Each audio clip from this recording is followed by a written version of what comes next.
Hi, I'm Mary from MaryEL.accentcoach.com, and we're going to talk about something that will immediately give your accent a clearer and more American quality. In a lot of languages and accents other than American English, there tends to be a lot of forward lip movement, and the muscles in the front of the face tend to work really hard. Russian is like that, Spanish is like that, Italian, French, and the list goes on, especially French and Russian. But the American accent has a different style of muscle movement in the face. When we start speaking in the American accent, we don't feel impulses in our lips. Our lips remain very, very relaxed, and they never really shoot forward like this or make any big forward circles. They only really go up and down, and they move very, very lightly. So the resonance, the focus of the sound is not up here. It tends to be focused more in the middle of the mouth. So that's why the lips just move in a very relaxed manner. So the sound can kind of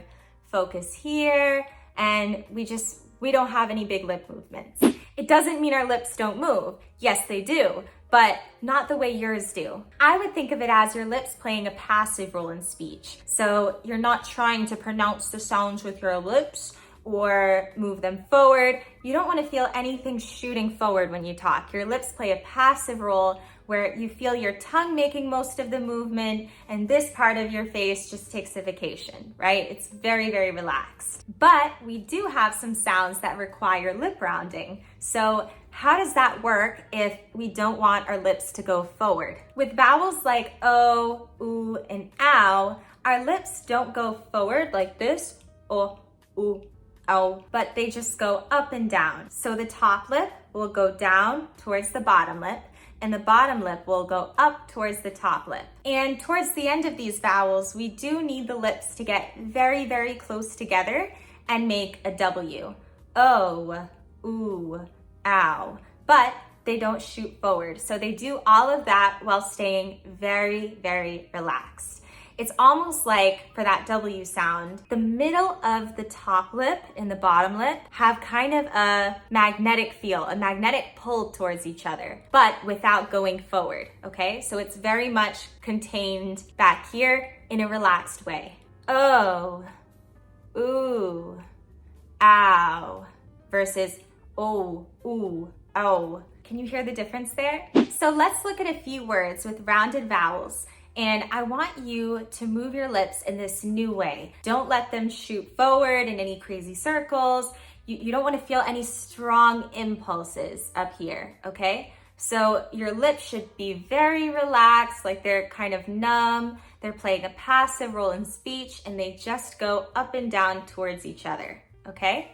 Go, go, not go, go, go. Very, very relaxed. You,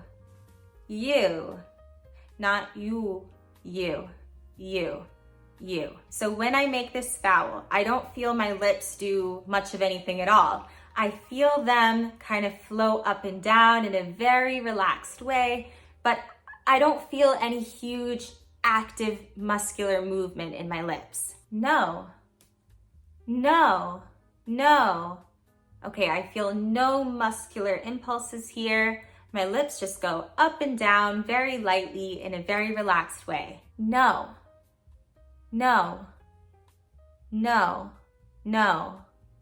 I don't feel anything going forward, just up and down. Now, our lips don't just go up and down. They can also go out horizontally, but they need to still do so in a very relaxed way. So with a vowel like a, cat, happy, we don't want to go cat, happy, where it feels very, very tense in the front of our mouths.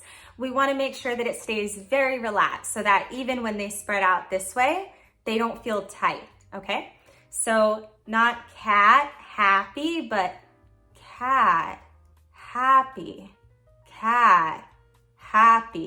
always with very relaxed lip movements. Same thing with not head, but head. Very relaxed lips. You should focus more on your tongue movement with these vowels, not so much the lips. They do spread a little bit, but they're very, very relaxed. They're not making any active, strong movements. Head, bed, said. Okay, this one's a big one. When you make the vowel E, your lips might want to go this way, but they shouldn't feel tight. So we don't want to go E, cheese, he, me, where the lips feel very, very, very tense. We want to avoid any strong tension over here in the lips and in the front of the face. E, E. Again, we want to focus more on what the tongue's doing and let the lips kind of take a back seat, okay? They're not as important. Lip movements are very passive. E, he, me, see, we. Now let's talk about the vowel ah and what our lips do there. We have this vowel in words like on, off, hot, not, a lot of. The spelling there is really confusing, and a lot of non-native speakers replace ah with o. And what happens there? Because there's a tendency for non-native speakers to use their lips more and bring them forward a lot, ah will turn into o. So a lot of non-native speakers or people with other accents will go not instead of not, or lot instead of lot, on and off instead of on and off, etc. But with this vowel, we don't use the lips at all. They're very neutral and they're completely 100% relaxed. They don't do anything. So we focus more on the tongue movement. On, off, hot, a lot of. No lips shooting forward, no lips doing anything. There's no rounding or anything. So now that we've talked about how the lip movements work in an American accent with the vowels, let's talk about how consonants work, because a lot of consonants involve lip movement, but we still do not want our lips to tense up, so they need to remain very, very relaxed. When you make a p as in Pam, m as in mom, or b as in Bob, your lips go up and down. But when the top lip and the bottom lip come into contact and then break apart, we don't want them to do so in an aggressive way where we feel like we're putting tension into our lips. So we want to avoid saying things like Bob, Mom, Pam, things like that, right? Where our lip muscles are very, very tense, very active, and we feel a lot of pressure up here. We really want to avoid that style of movement. So we want to go for a more relaxed style. Mom, lips very relaxed, focus on tongue movement. Mom, mom, mom. Bob, Bob, Bob, not Bob, Bob, Bob. So they do make contact and release, but they don't do it in a very strong, aggressive way. Mom, Bob, okay, also with the P. Pam, Pam, Pam. Very, very relaxed lips. We also need to look at consonants like the W sound, which is made with the lips. W, not what. Would you go with me? Would you go with me? Would you go with me? Would you go with me? The lips don't shoot forward, they just stay very relaxed and go towards each other, but they never really push that far out. Would you go with me? Would you go with me? What, not what. We also really need to talk about what our lips do when we make an R. How does that work? Because remember, we don't want our lips shooting forward, we don't want them flaring out, and we just really don't want any aggressive lip movements that require a lot of muscularity up here. A lot of pronunciation teachers explain that you want to really flare your lips a little bit when you say something like paper, But is that necessary? No.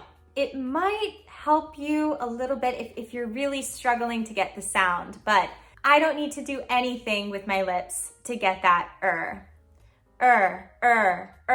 See how I can make a perfectly clear sound without even using my lips? It's because the movement mostly comes from the tongue. Same thing with R, car. We don't need to go car, where we really use the lips and flare them out. Nope, they can stay totally relaxed and play an inactive role in the pronunciation. Car. It's more about your tongue movement. Now with or, we do need some lip movement, but we don't want them to shoot forward, not or.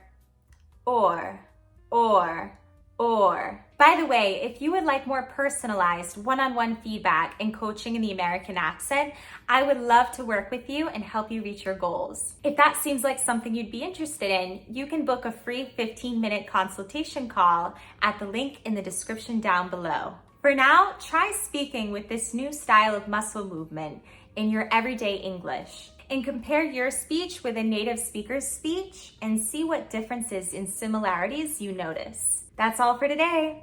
Ciao!